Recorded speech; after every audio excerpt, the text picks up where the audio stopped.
नमः शिवाय। जय श्री हरि। आज मार्गशीर्ष यानी अघन मास की अमावस्या तिथि पर आप सुनिए अमावस्या की व्रत कथा। एक साहूकार के 7 बेटे, 7 बहुएं और एक बेटी थी। साहूकार के घर एक ब्राह्मण भिक्षा मांगने आता था। ब्राह्मण को साहूकार की बहू भिक्षा देती थी तो वो ले लेता था, लेकिन जब बेटी भिक्षा देती थी तब वह भिक्षा नहीं लेता था और कहता कि बेटी, तुम सुहागन तो हो पर तुम्हारे भाग्य में दुख लिखा है। यह बात सुनकर बेटी को चिंता होने लगी और उसका शरीर कमजोर होने लगा। तब एक दिन उसकी माँ ने उससे पूछा कि बेटी, तुम इतनी चिंता क्यों करती हो और इन दिनों इतनी कमजोर क्यों दिखाई देती हो? तब उसने बताया कि एक ब्राह्मण भिक्षा मांगने आता है जो कहता है कि बेटी, तुम सुहागिन तो हो पर तुम्हारे भाग्य में दुख लिखा है। यह बात सुनकर उसकी माँ ने कहा कि अगर वो ऐसा कहता है तो मैं कल सुनूंगी। अगले दिन जब वह ब्राह्मण फिर से भिक्षा लेने आया तो उसकी माँ छुप कर बैठ गई। जब बेटी भिक्षा देने लगी तो ब्राह्मण ने फिर से वही बात बोली। इतनी बात सुनकर उसकी माँ बाहर निकलकर आई और बोली, एक तो हम तुम्हें भिक्षा देते हैं और तुम ऊपर से हमें कोसते हो। तब ब्राह्मण बोला कि मैं कोसता नहीं हूँ, जो सच है वही बोलता हूँ, जो इसके भाग्य में लिखा है वही कहता हूँ। तब माँ ने ब्राह्मण से कहा कि तुम्हें यह पता है कि इसके भाग्य में दुख लिखा है, तो यह भी बता दो कि यह कैसे दूर होगा। तब ब्राह्मण बोला कि 7 समुंदर पार एक सोना धोबन रहती है जो सोमवती अमावस्या का व्रत करती है। अगर वह आकर अपना फल दे दे तो इसका निवारण हो सकता है, नहीं तो विवाह होते ही इसके पति को सांप डस लेगा। यह बात सुनकर माँ बहुत रोने लगी और सोना धोबन की तलाश में जाने लगी। चलते चलते रास्ते में तेज धूप पड़ने लगी तो साहूकारनी एक पीपल के पेड़ के नीचे बैठ गई।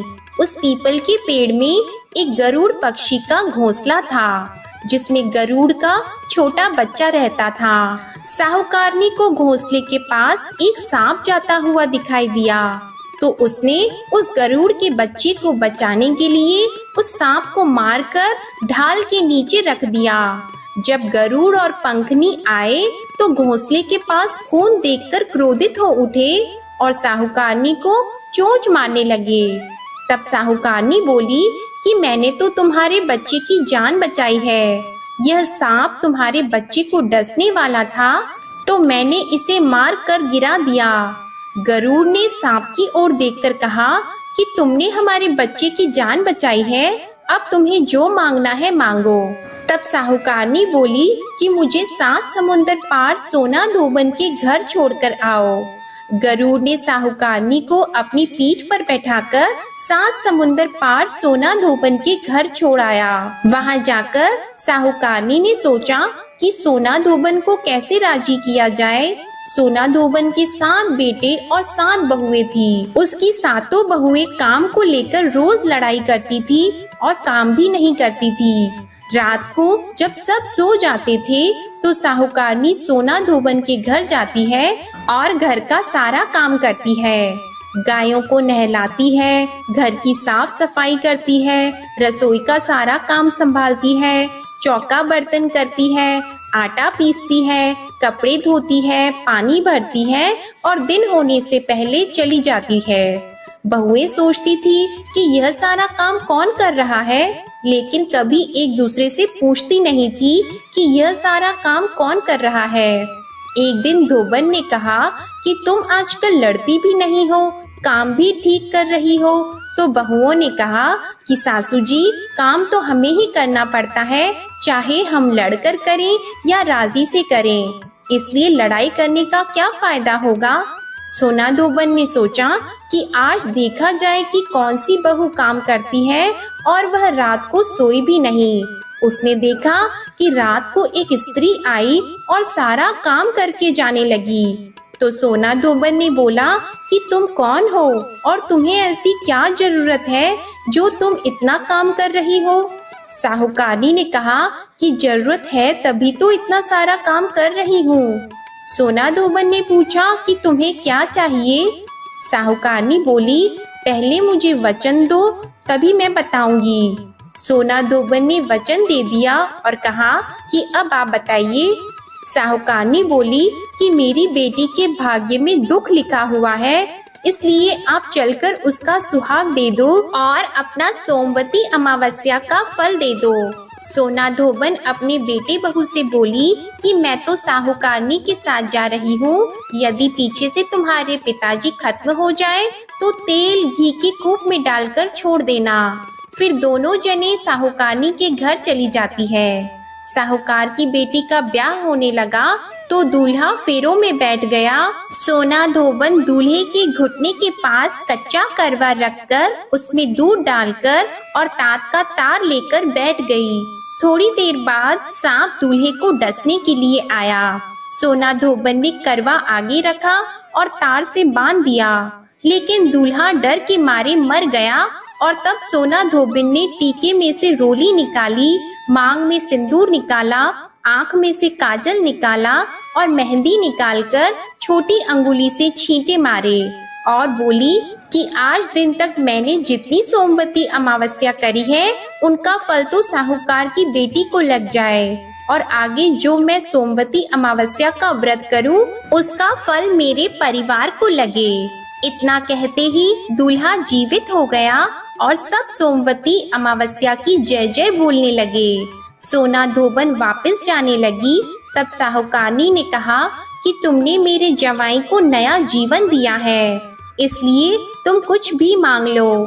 तब सोना धोबन बोली कि मुझे तो कुछ भी नहीं चाहिए, सिर्फ एक हांडी दे दो। वह हांडी लेकर चली जाती है और रास्ते में सोमवती अमावस्या आती है तो सोना धोबन हांडी की 108 परिक्रमा लगाकर पीपल के पेड़ के नीचे गाड़कर घर आ जाती है। घर आकर वह देखती है तो उसका पति मरा हुआ तेल और घी के रूप में पड़ा है। तब वह टीके में से रोली निकालती है, मांग में से सिंदूर निकालती है, कोया में से काजल निकालती है, नुम्बा में से मेहंदी निकालती है, चिटली अंगुली से छींटे देती है और बोलती है, मैंने जो रास्ते में सोमवती अमावस्या की है उसका फल मेरे पति को लग जाए। इतना कहते ही सोना धोबन का पति उठकर बैठ गया और घर पर एक ब्राह्मण ज्योतिष आया और बोला कि जजमान सोमवती अमावस्या को मुझे दक्षिणा दीजिए। सोना धोबन बोली कि मुझे तो सोमवती अमावस्या रास्ते में आई थी तो मैंने कुछ भी नहीं किया, जो कुछ भी किया वह सब पीपल के नीचे ही गाड़ दिया। ज्योतिषी ब्राह्मण ने वहां जाकर खोद कर देखा तो उसे 108 सोने के सिक्के मिले। ज्योतिषी ब्राह्मण सबको घर ले आया और वो सोना धोबन से बोला कि इतना कुछ किया और मुझे बोला कि कुछ भी नहीं किया है। तो सोना धोबन बोली कि यह तो तुम्हारे भाग्य से ही हुआ है, इसलिए इसे तुम ही ले जाओ। ब्राह्मण ज्योतिषी बोला कि मेरा तो इसमें चौथा ही हिस्सा है, बाकी आपका जो मन हो उसे दे दो। सारी नगरी में उसने बोल दिया कि सब सोमवती अमावस्या का व्रत कीजिए। हे सोमवती अमावस्या, जैसा साहूकार की बेटी को सुहाग दिया वैसा सबको देना। सोमवती अमावस्या की कहानी कहने वाले को, सुनने वाले को और हुंकार भरने वाले को और अपने पूरे परिवार को देना। बोलिए अमावस्या माता की जय। अब आप सुनिए अमावस्या और पूर्णिमा की ये कहानी। किसी राज्य में एक राजा और रानी रहा करते थे। उनकी एक बेटी का नाम अमावस्या और दूसरी बेटी का नाम पूर्णिमा था। पूर्णिमा बहुत ही धार्मिक प्रवृत्ति की थी। वह हमेशा पूजा और पाठ किया करती थी और गाय की सेवा किया करती थी और सारा काम करती थी, और अमावस्या की पूजा पाठ में कोई रुचि नहीं थी। वह कभी भी पूजा पाठ नहीं करती थी और ना ही कोई काम किया करती थी। लेकिन दोनों बहनें एक दूसरे को बहुत प्यार करती थी। लेकिन राजा और रानी का व्यवहार पूर्णिमा के प्रति अच्छा नहीं था। वह अमावस्या को चाहते थे और अपने दोनों पुत्रों को प्यार करते थे और उन दोनों का ही ख्याल रखते थे। धीरे धीरे समय बीतता है और राजा और रानी के बच्चे बड़े हो जाते हैं। राजा अपने बेटों का विवाह कर देते हैं और राजा की दोनों बेटियां भी बड़ी हो जाती हैं। फिर सब राजा से कहते हैं कि अब इनका विवाह भी कर दीजिए। राजा कहते हैं हाँ, विवाह तो करना ही है। तब रानी राजा से कहती है कि पूर्णिमा का किसी बड़े घर में विवाह मत करना, क्योंकि इसे तो काम करना पसंद है, गाय की सेवा करना पसंद है, भजन और कीर्तन तथा कथा कहानियां सुनना पसंद है, पूजा पाठ करना पसंद है। अगर यह बड़े घराने में गई तो ये सब नहीं कर पाएगी, इसलिए इसकी शादी किसी गरीब के घर में ही कर दीजिए। राजा ने कहा ठीक है और राजा पूर्णिमा के लिए रिश्ता तलाशने लगे। अंत में राजा ने एक गरीब के घर में पूर्णिमा का विवाह तय कर दिया। तब रानी ने कहा महाराज, अमावस्या भी तो विवाह के योग्य है, इसके लिए भी वर देखिए और दोनों बहनों का विवाह साथ साथ कर दीजिए। राजा ने उसी गांव के राजा के बेटे के साथ अमावस्या का विवाह तय कर दिया। राजा ने रानी को बताया तो वह बहुत खुश हुई और मन में यह सोचने लगी कि अब देखते हैं कि पूर्णिमा गरीब के घर कैसे रहती है, बहुत पूजा पाठ करती है, देखते हैं इसके भगवान इसकी क्या मदद करते हैं। फिर समय आने पर राजा ने अपनी दोनों बेटियों का विवाह कर दिया। अमावस्या को बहुत धन और दौलत दी, लेकिन पूर्णिमा को कुछ भी नहीं दिया। पूर्णिमा के भाई और भाभी उससे बहुत प्यार करते थे, क्योंकि वो अपनी भाभीयों का काम में हाथ बटाती थी, लेकिन अमावस्या उन पर अपना रौब जमाती थी। फिर अमावस्या और पूर्णिमा दोनों अपने अपने ससुराल चली गईं। एक बार की बात है, अमावस्या ने अपने घर पर शिव चर्चा रखी और उसने सबको बुलाया, लेकिन अपनी बहन पूर्णिमा को नहीं बुलाया। तब पूर्णिमा अपने दरवाजे पर बैठी थी तो गांव की औरतों ने कहा कि तुम्हारी बहन के घर शिव चर्चा है, तुम नहीं जाओगी? तब पूर्णिमा ने कहा नहीं, मैं नहीं जा रही, क्योंकि मेरी बहन ने मुझे नहीं बुलाया तो मैं कैसे जा सकती हूँ। तब गांव की औरतों ने कहा कि नहीं बुलाया तो क्या हुआ, पूजा पाठ है, तुम चलो हमारे साथ। गांव की औरतों की बात मानकर पूर्णिमा शिव चर्चा में चली गई। जब अमावस्या ने पूर्णिमा को आए हुए देखा तो वह गुस्से से बोली कि जब मैंने तुम्हें नहीं बुलाया तो तुम मेरे घर क्यों चली आई हो? अब आ ही गई हो तो चुपचाप एक जगह बैठे रहना, इधर उधर मत घूमना। उसने पूर्णिमा की गरीबी का बहुत मजाक उड़ाया। पूर्णिमा की आंखों से आंसू बहने लगे और वह भगवान शिव से प्रार्थना करने लगी, हे भगवान, मुझ पर आप कब कृपा करेंगे? आखिर मेरा कसूर ही क्या है?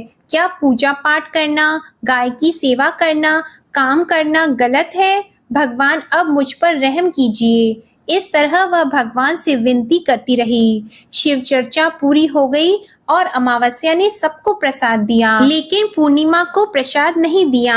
तो वहां से बिना प्रसाद के वह वापस आ गई और रास्ते में सोचती रही कि घर पर बच्चे प्रसाद मांगेंगे तो मैं उन्हें क्या दूंगी। फिर उसके मन में विचार आया कि क्यों न अपने भाई और भाभी से मिलकर आ जाऊं। फिर वे अपने पति और बच्चों को बताकर अपने मायके जाने के लिए निकल गईं। चलते चलते उसे एक तुलसी का पेड़ मिला।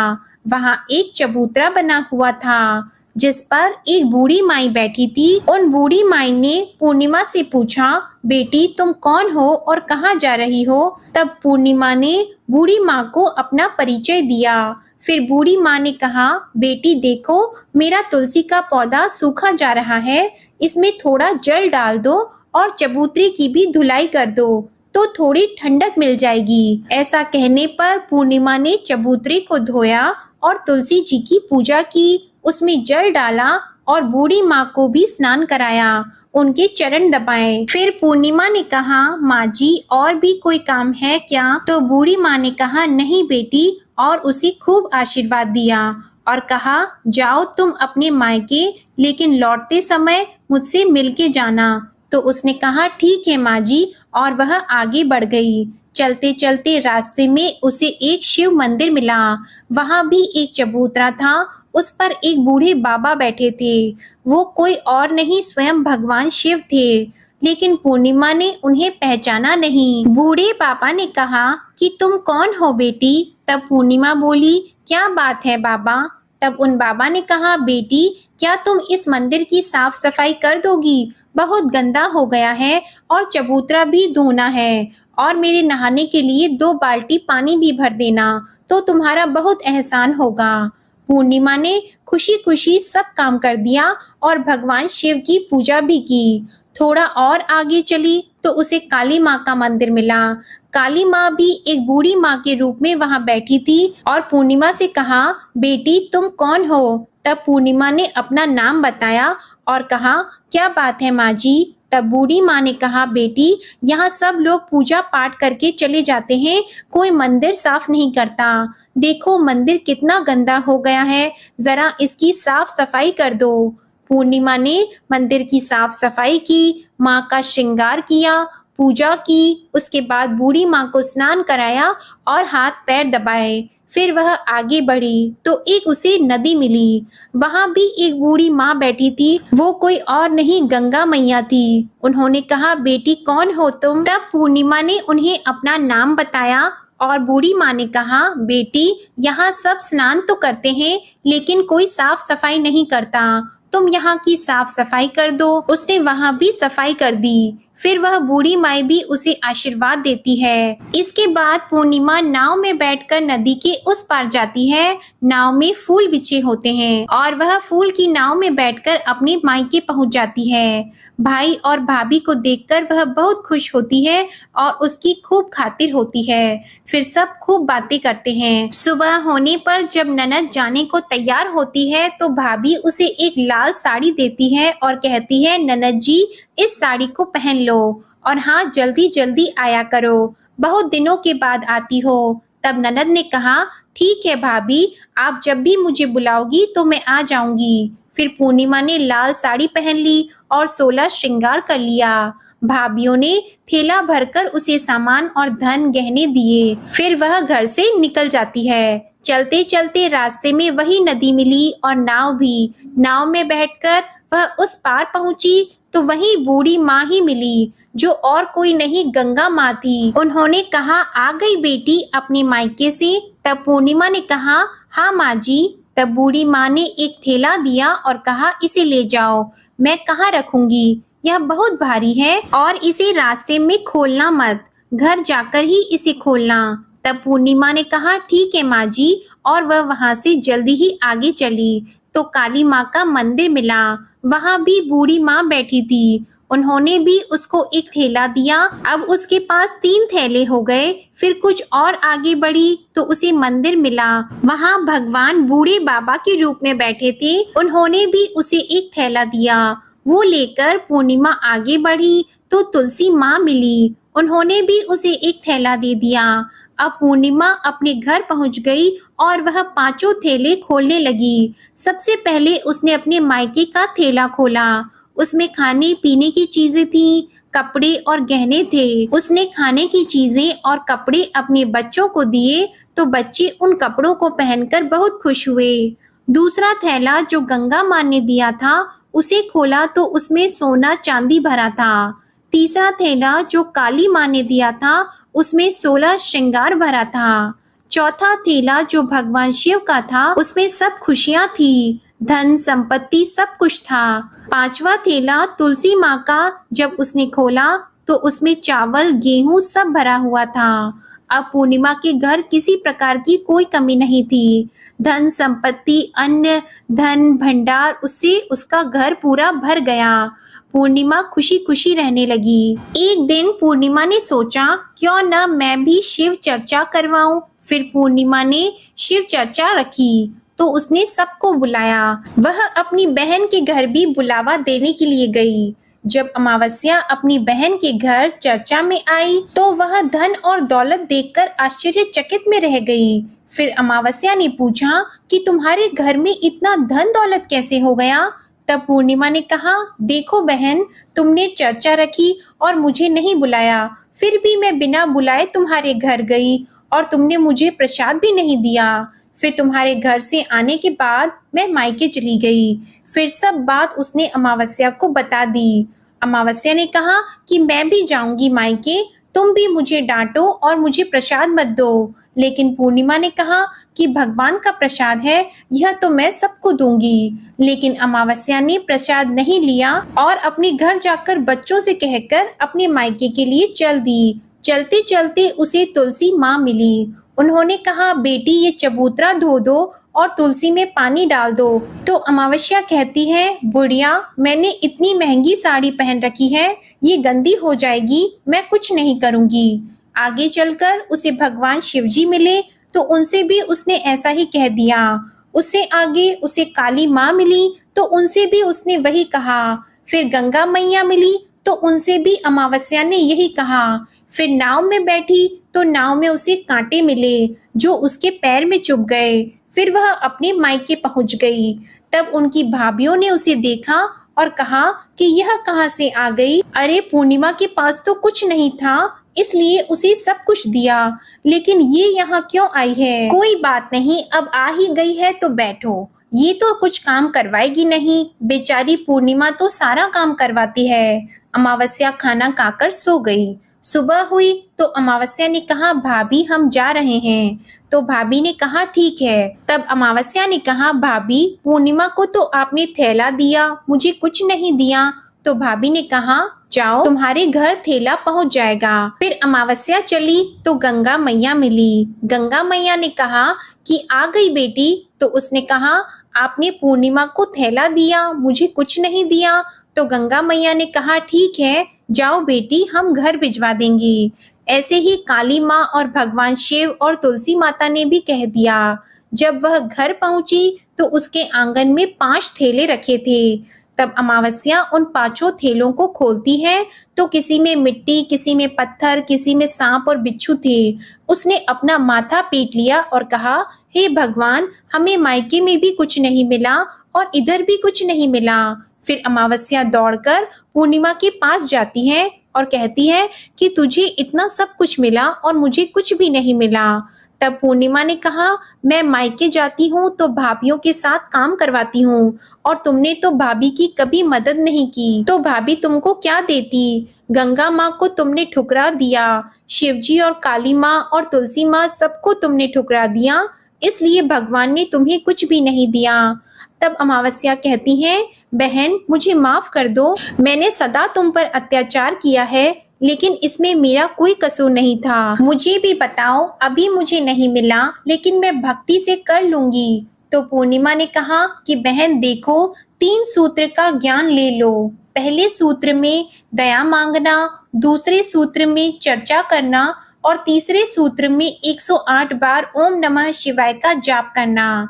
बहन भगवान ने जो 3 सूत्र दिए हैं वो प्रसाद के रूप में स्वीकार कर लेना और हृदय में बसाना। मैंने सच्चे मन से भगवान का पूजा पाठ किया, सबकी मदद की, सबका काम किया, इसलिए मुझे सब कुछ मिला और तुम्हारे पास जो भी था वो भी खत्म हो गया।